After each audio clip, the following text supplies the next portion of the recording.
Hey guys, Crimson Ghost Comics here. Thanks for checking out this video and my channel. And today I just want to do a haul video.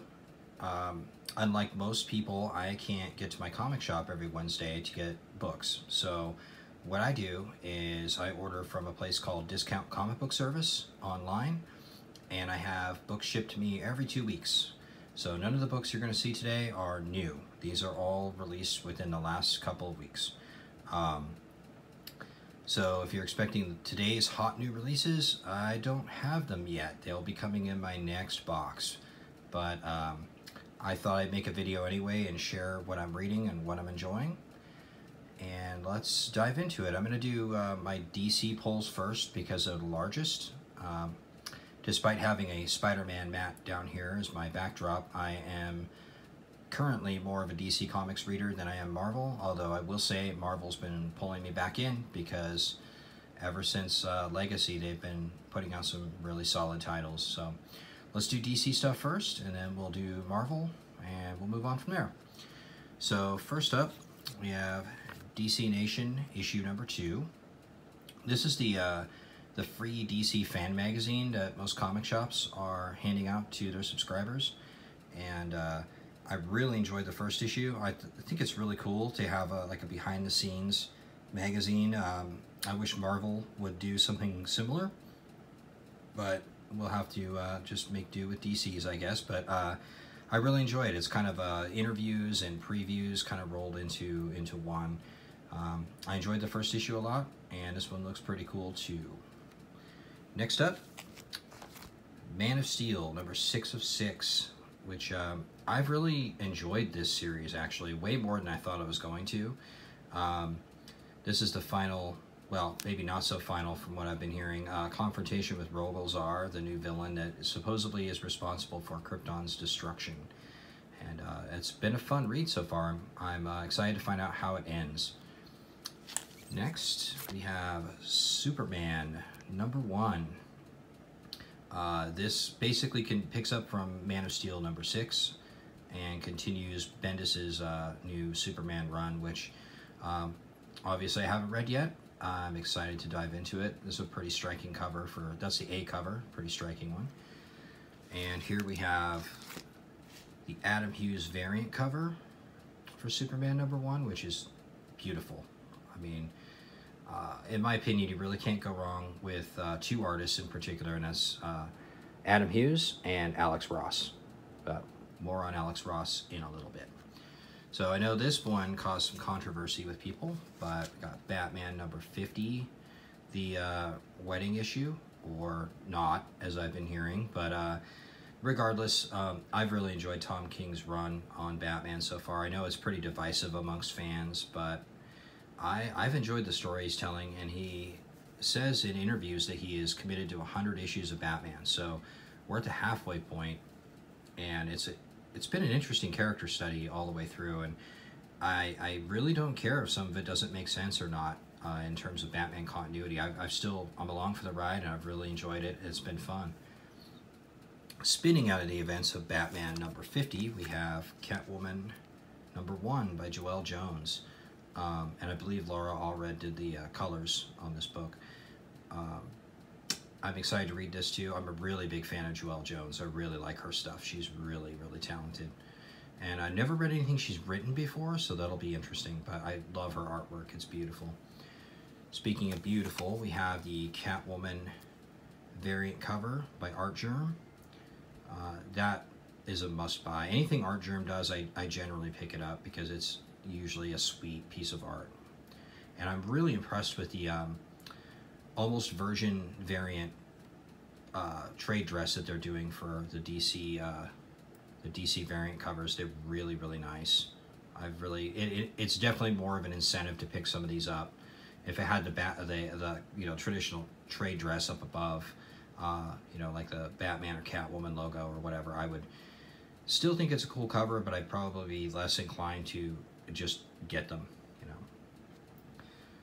And we have Catwoman blank cover. I always get the blank covers when I can, if I can find them cheap. I do like getting sketches and whatnot at conventions, so maybe I'll get a nice sketch on this maybe do a follow-up video about that.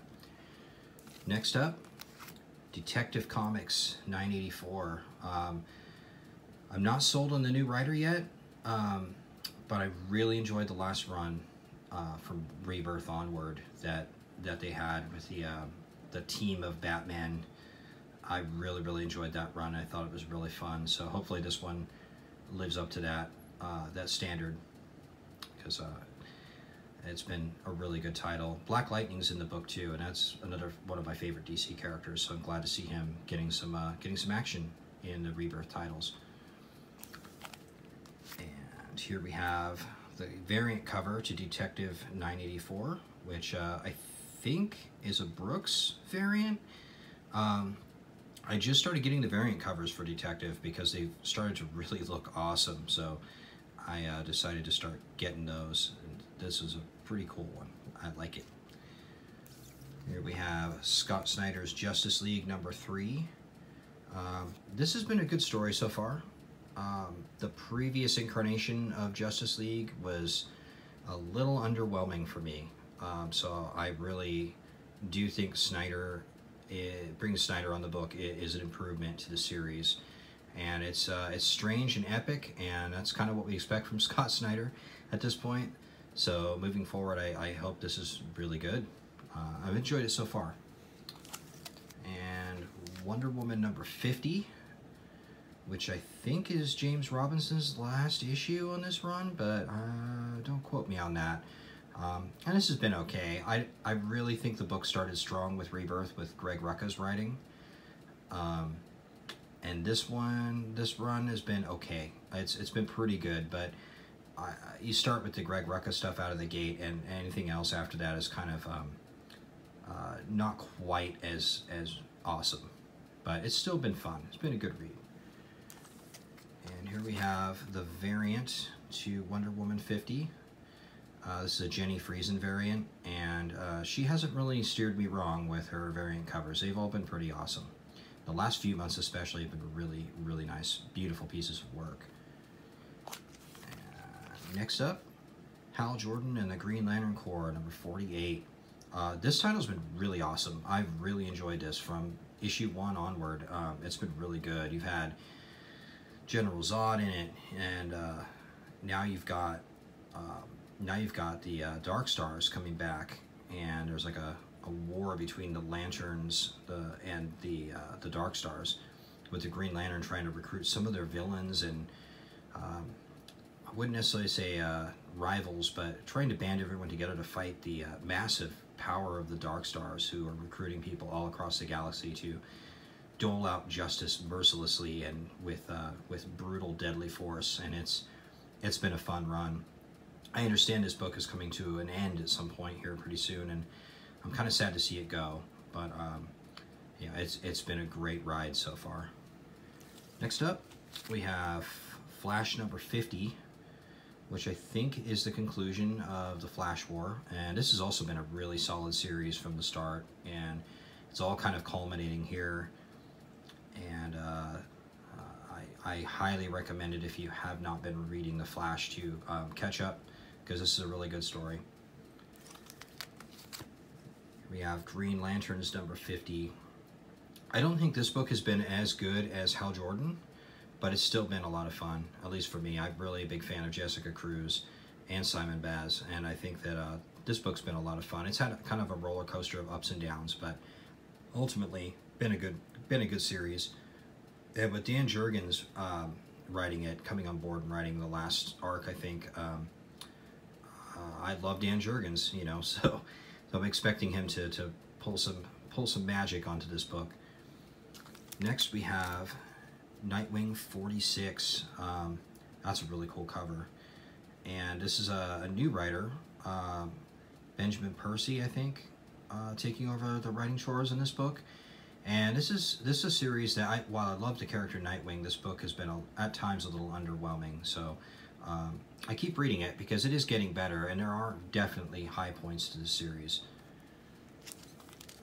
And Titans #23.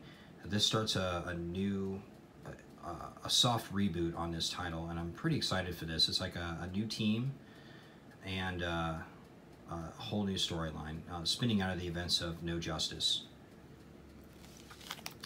And here we have Deathstroke number 33 with the, I can't remember if this is the fourth part of Deathstroke versus Batman or the third, but this story has been a lot of fun too. And this book really, it took me a few issues to get used to Christopher Priest's writing style here, but I have ultimately really had a lot of fun with it. And it's I usually organize my books every month in terms of what I want to read first, what I'm most excited about, and this has steadily been rising to, you know, the top tier books that I go to right off the bat every month.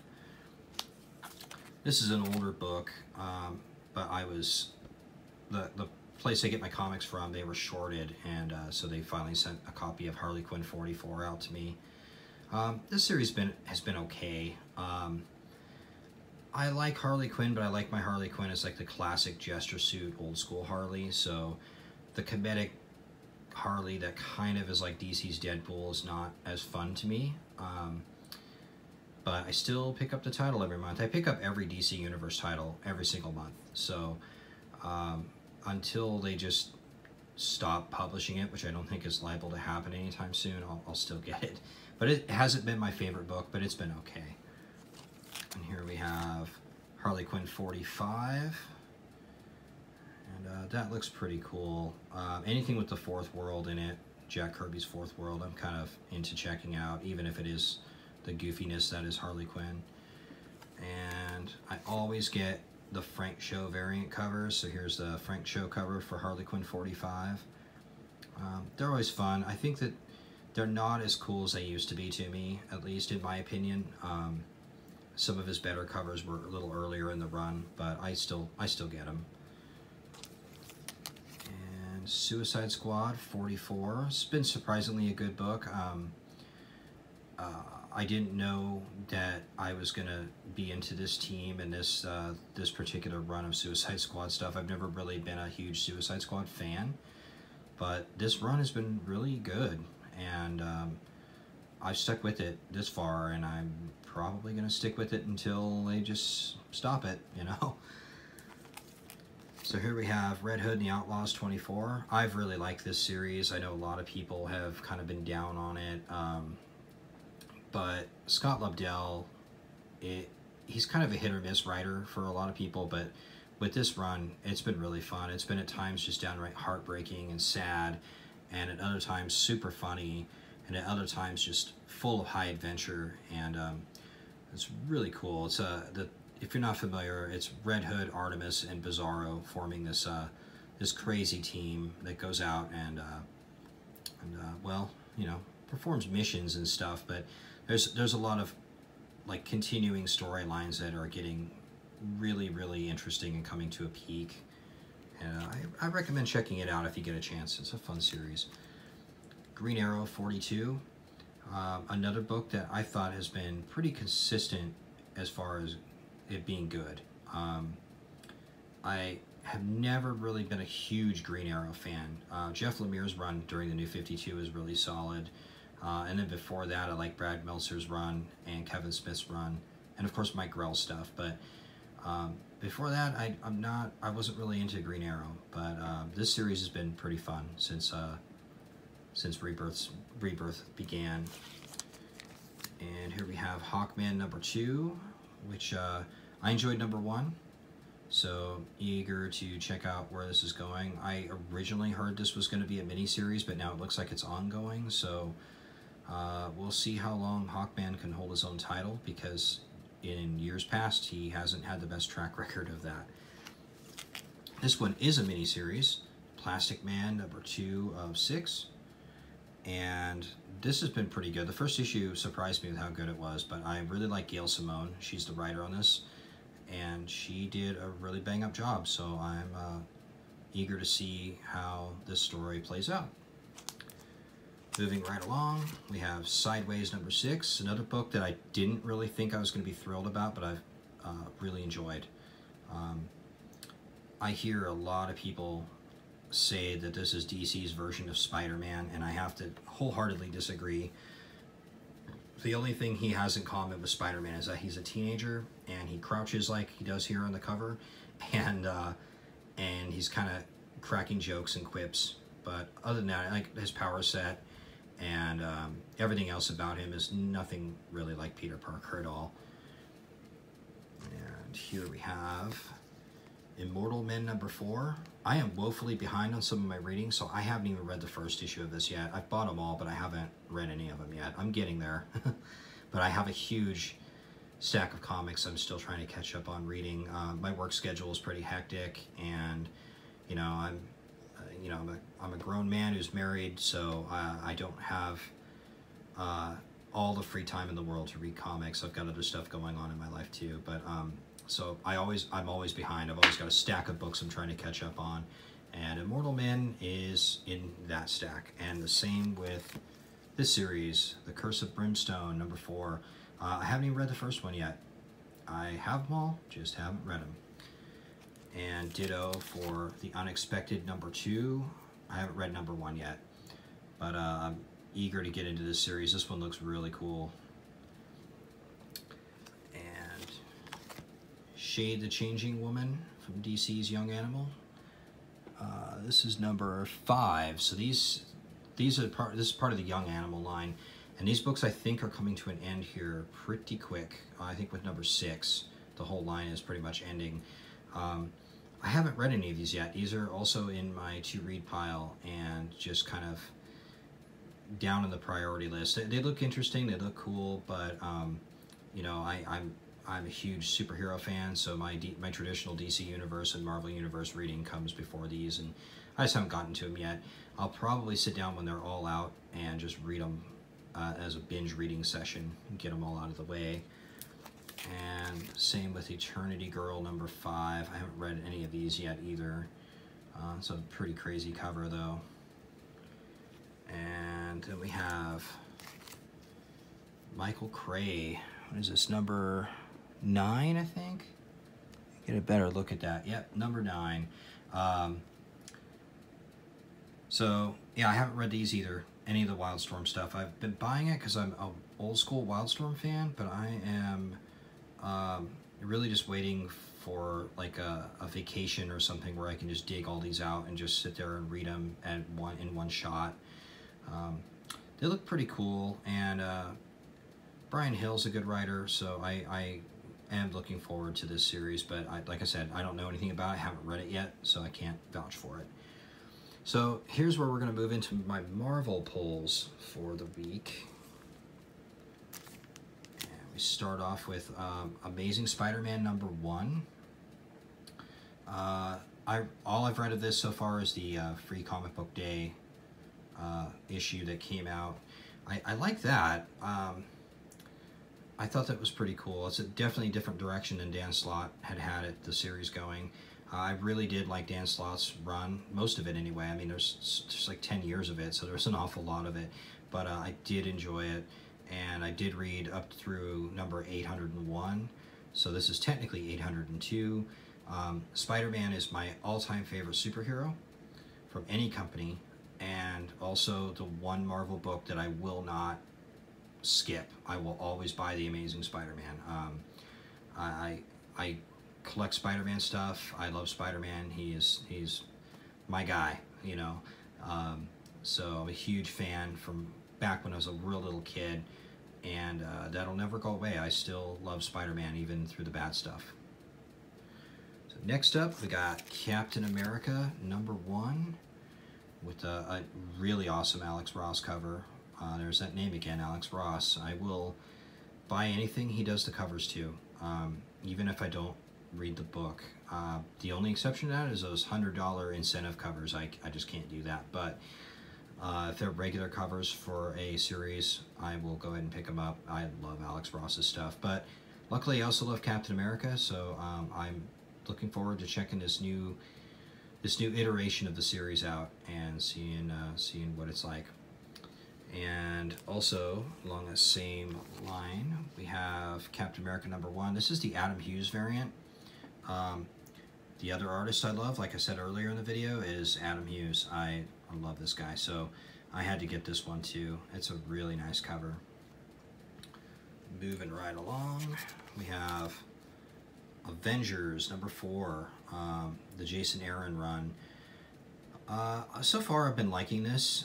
It came out about the first issue of it came out at the same time as DC was doing No Justice, which had kind of a similar sort of nemesis they had the Omega Titans, and here we have the Dark Celestials, so it's kind of eerily similar in a lot of ways, but I like it. I always like the Avengers. You really can't go wrong with the team, and this has been fun. Ed McGuinness, I loved his work back on Superman back in the early 2000s, but his stuff here is kind of hit or miss for me. Overall, I can kind of get used to it. It's a little more cartoony than what I like these days, though. But still, it's been a pretty epic run so far, the first 3 issues. And here's another Alex Ross cover with Immortal Hulk #2. The first issue was really good, and so I'm really eager to dive into this one. This is more of a horror title than anything else. It's taking the Hulk back to his roots when he was more of a monster than a superhero, and I like that. I didn't think I was going to, but I really thought the first issue was stand out. So, and here you have Joe Bennett doing the art, Al Ewing doing the writing, and Alex Ross doing covers. So, I mean, even if I wasn't going to read this, it's kind of worth it for the covers alone, honestly. It's a great looking cover and a fun book. And here we get into True Believers. I always get to True Believers whenever I can, and here we have a reprint of, I believe, Fantastic Four #5, which is the first appearance of Dr. Doom. I've never actually read this book. I've read an awful lot of Fantastic Four over the years, but I don't think I've ever read this. If I have, it was a reprint, and it was when I was a small child, so it's probably been 30 years or something. But I love the fact that they do these dollar True Believers reprints. That Marvel does that. It really gives new and old fans a chance to kind of relive these classics, and you don't get any more classic than this one, which is a reprint of Fantastic Four 48. This is a book that I just don't have the extra scratch to actually pick up a real copy of, so to have a reprint of it in the True Believers form is just super cool. So I have read this in a reprint once upon a time, but I'm gonna definitely give this a reread. And then here we have True Believers Fantastic Four Hulk versus Thing. I forget which issue this reprints. I know I'm a bad fan, but I have also read this book as a reprint before. And here we have another Fantastic Four True Believers, A Wedding of Sue and Reed Richards. This is fantastic, no pun intended, but kind of intended. This, you don't get a whole lot more iconic than this. This is one of the biggest comic book weddings of all time. And here we have another True Believers, Galactus Hungers. And this, I don't know if I've read this or not. I feel like I may have, but if I have, again, it's been a lot of years. So this will be awesome. And then we have a reprint of Marvel 2-in-1 with the Thing and Man-Thing. Monster versus monster, while a world trembles. Classic, just classic stuff. So that's it for my single issues that I picked up, but I also got some trade paperbacks and hardbacks. And we'll move over here and I'll show them to you. I tend to get a lot of collected editions because that way I can get runs of older stuff, particularly DC, that I have never read before, and be able to catch up and fill in the gaps of my collection that way, and also read some of the classic stuff from the Golden and Silver Age. As a kid, I was a huge Marvel reader. I barely paid DC any attention, and then as years have gone on and I matured as a comic book reader, I started getting really into the DC universe and the characters and the history and the legacy. I love all that stuff. So I love getting these Silver Age and Golden Age reprints they've been doing in these trade paperbacks. Here is Justice League of America, the Silver Age, Volume 4, which I have the first 3. I have gotten all of these for all of the titles that they've released these for. They've done The Flash, they've done Supergirl, They've done, obviously, Justice League. They've done Green Lantern. They've done Brave and the Bold. They've done Challengers of the Unknown. They've done, I think they did a Suicide Squad one. And then for Golden Age, they've done Batman, Superman, and Wonder Woman so far. And these are great volumes. They're really, really cool. Everything's kind of been recolored and retouched up in here, and these are just really good ways to read some of these old Silver Age stories without spending like your, you know, your retirement money on trying to trying to fill in a lot of these issues.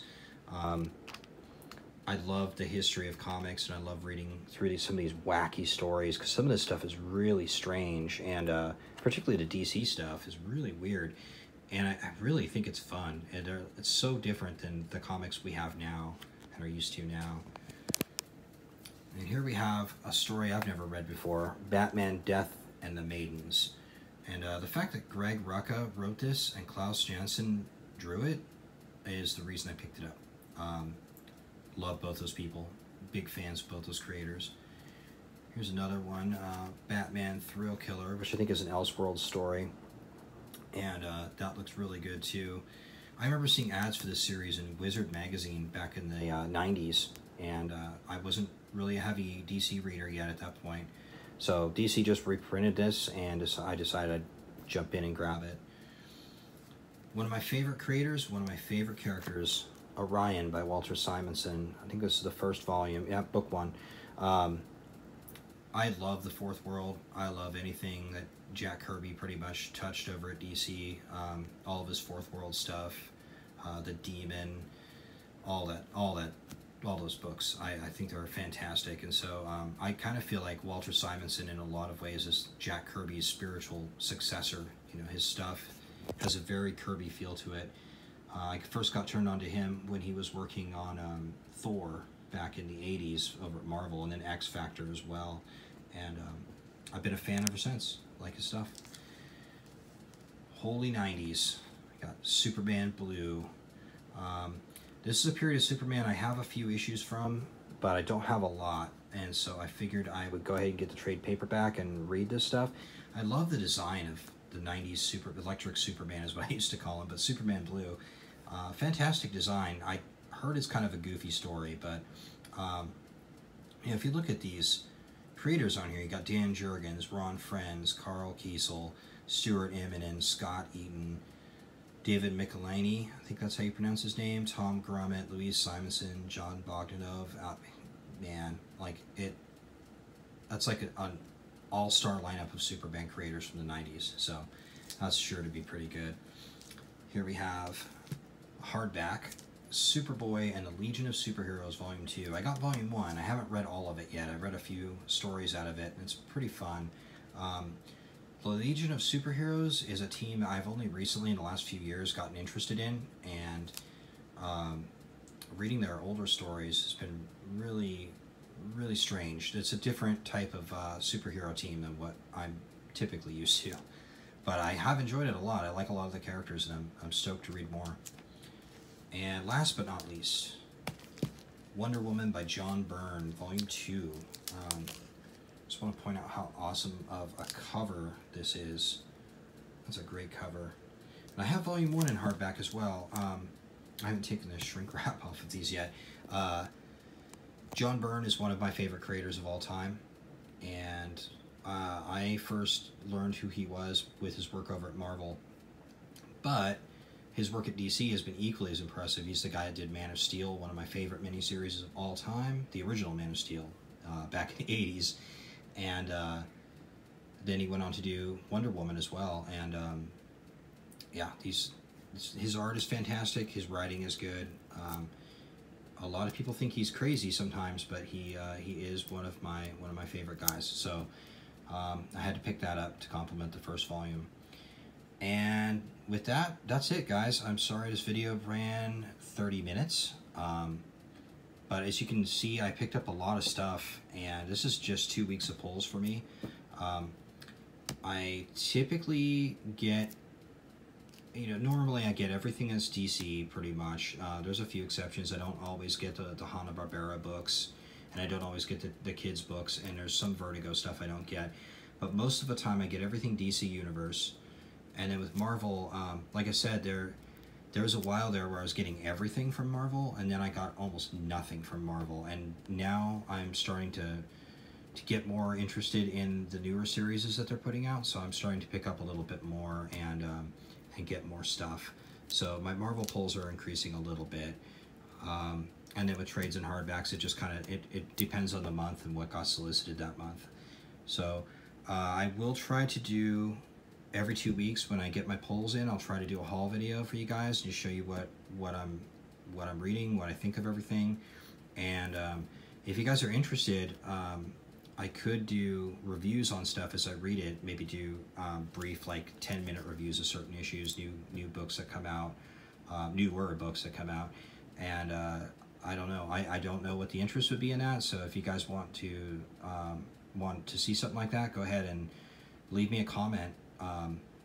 Leave me a comment below the video and let me know, and I'll see what I can do. If there's enough people that would like to hear my opinions on comic book storylines and what's going on in the industry, and maybe some back issue spotlights or something too, I mean, just let me know what kind of content you guys want to see, and I'd be more than happy to consider it and see what we can do. Like like you could tell, this is my first haul video, and it's also like my second video I've ever done for this channel, so I don't really know what kind of content will be.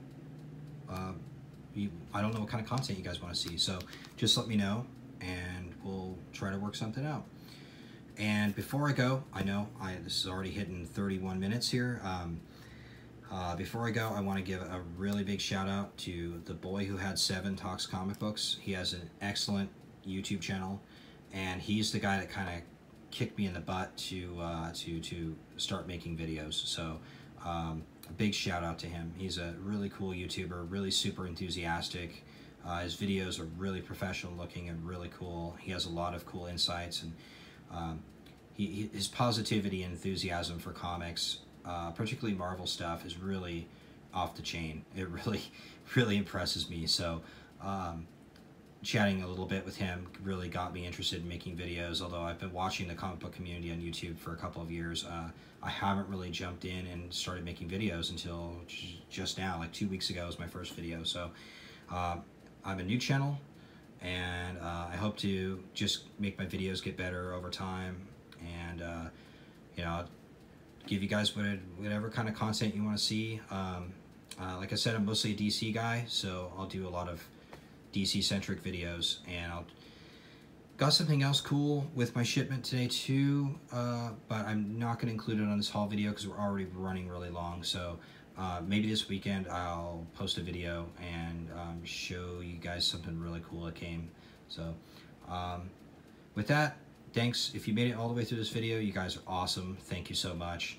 And just keep collecting comics. Keep having fun with it. That's what it's all about. And I'll talk to you guys later. Bye.